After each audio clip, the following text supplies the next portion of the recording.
North Americans are losing the battle of the bulge.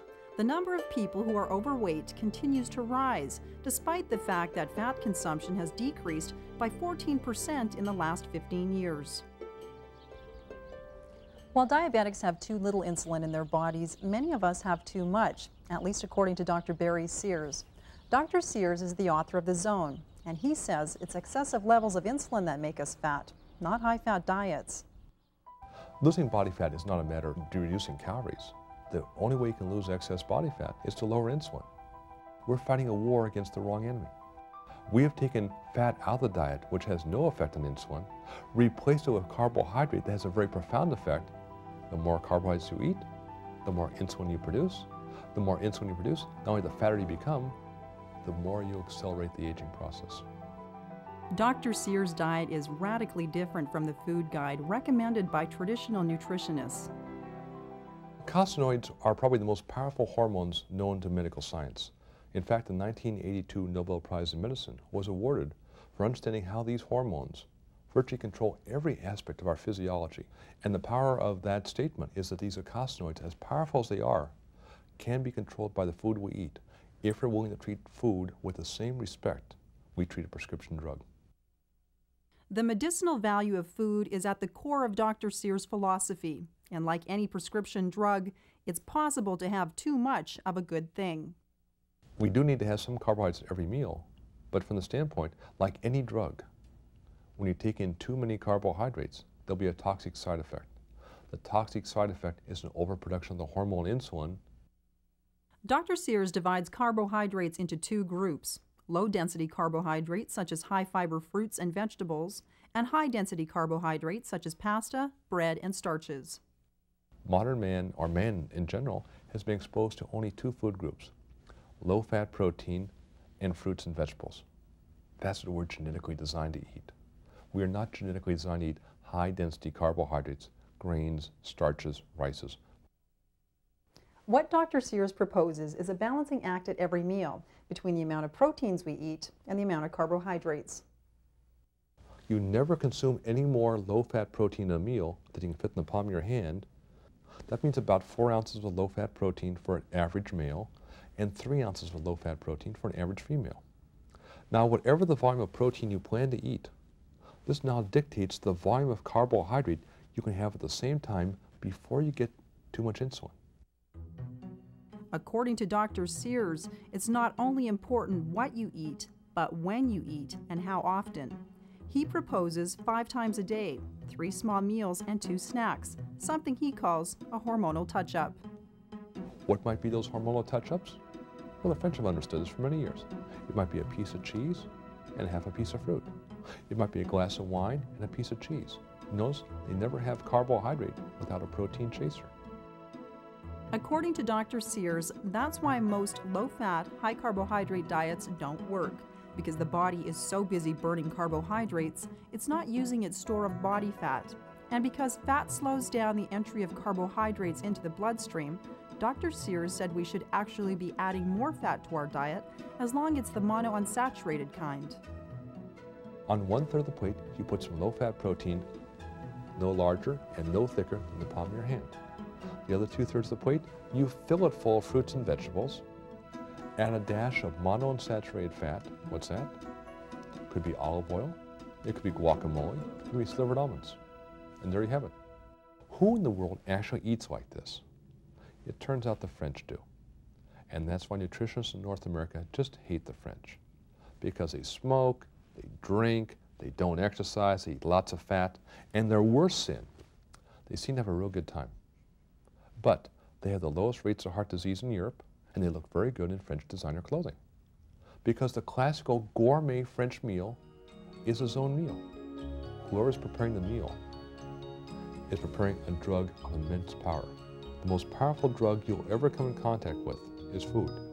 No ifs, ands, or buts about it. From the moment we are born, our bodies are on the move, and our joints are the key to that movement.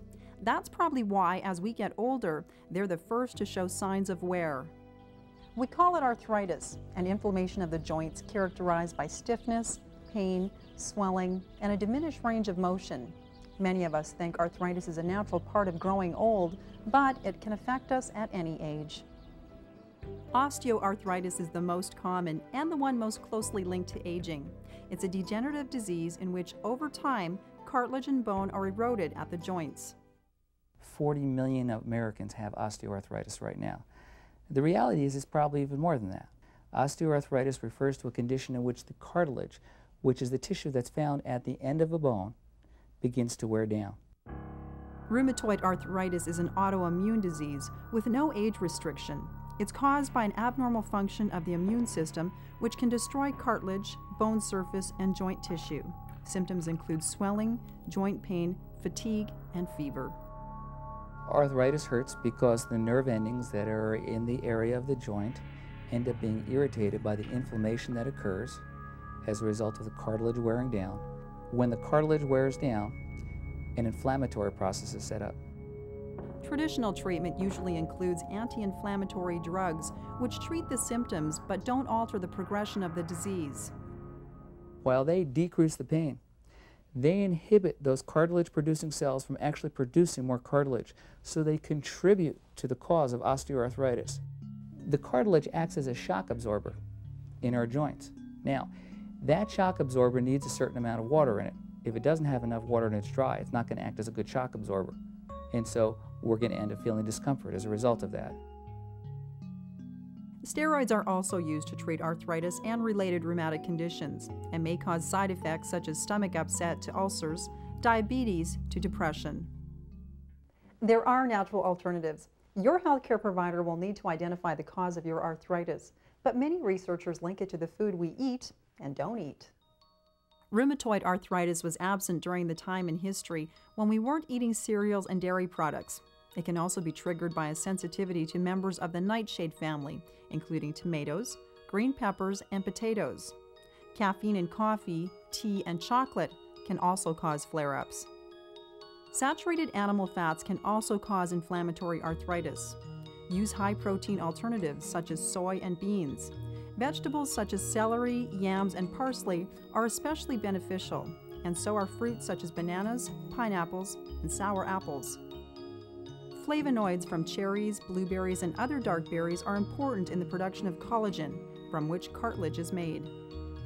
Vegetables and fruits contain antioxidants such as vitamin E and vitamin C and beta-carotene. They contain the bioflavonoid family, which is very effective in fighting free radical damage. And preventing free radical damage is very important in preventing osteoarthritis. Appropriate fats are the omega-3 fatty acids, which the body uses to produce a natural anti-inflammatory. Good sources of omega-3s include flaxseed oil and various kinds of fish, including salmon and tuna. Sulfur is a vital ingredient in the repair and reconstruction of bone, cartilage, and connective tissue. Add more sulfur to your diet by eating eggs, garlic, onion, and asparagus. Daily supplements of multivitamins and minerals are also important, with emphasis on vitamin B12, magnesium, iron, and niacinamide. One of the most important supplements in the treatment of osteoarthritis is glucosamine sulfate, an amino sugar produced naturally in the body. Glucosamine sulfate is a substance that is used by the body to make the ground substance of the cartilage, to make the tissue that the cartilage is made of. If you eat glucosamine, if you swallow it and take it into your system, it can get to the cartilage and it can be used by the body to make the cartilage itself. Another important supplement is chondroitin sulfate, which has been shown to help cartilage retain its elasticity and fluidity. Herbs have been used for centuries to treat a number of degenerative diseases. Devil's Claw is an age-old remedy for arthritis and rheumatism because of its powerful anti-inflammatory properties.